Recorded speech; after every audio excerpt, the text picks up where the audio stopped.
गांव में एक बुद्धिमान युवक रहता था जिसका नाम रमेश था।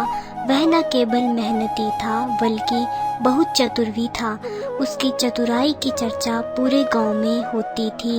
एक दिन उसकी शादी एक दूर के गांव की लड़की सुनीता से तय हो गई। सुनीता के पिता पंडित जी बहुत ही गंभीर स्वभाव के व्यक्ति थे और उन्हें अपनी बेटी के लिए एक योग्य वर चाहिए था। शादी के बाद पहली परीक्षा। शादी के बाद जब रमेश अपने ससुराल में पहली बार रहने गया तो उसके ससुर ने सोचा, देखूं कितना चतुर है यह लड़का।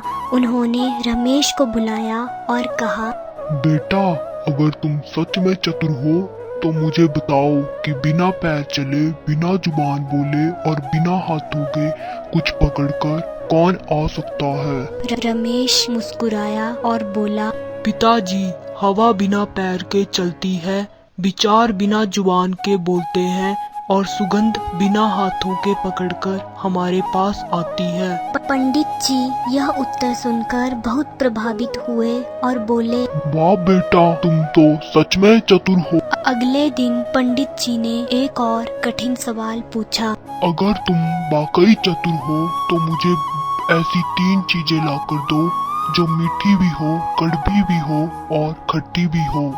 रमेश थोड़ी देर सोचने के बाद बाजार गया और वहाँ से आम, नीम की पत्तियाँ और इमली लेकर आया।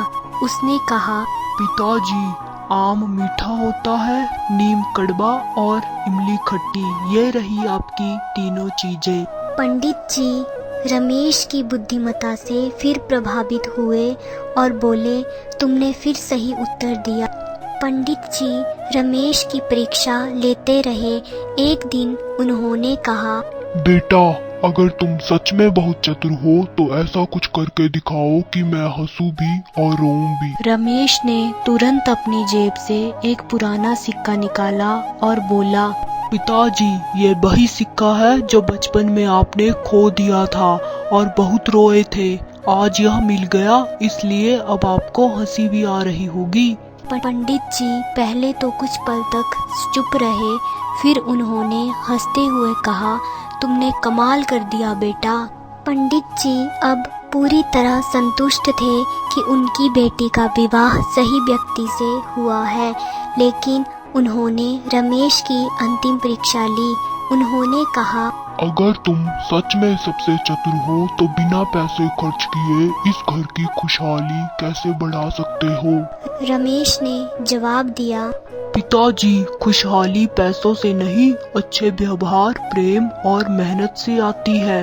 अगर हम एक दूसरे की मदद करें, प्रेम से रहे और मेहनत करें तो यह घर हमेशा खुशहाल रहेगा। पंडित जी की आंखों में आंसू आ गया। उन्होंने रमेश को गले लगाया और कहा, तो तुम सिर्फ चतुर ही नहीं बल्कि एक अच्छे इंसान भी हो। इस तरह रमेश ने अपनी चतुराई से न केवल अपने ससुराल का दिल जीता बल्कि पूरे परिवार को खुशहाल बना दिया।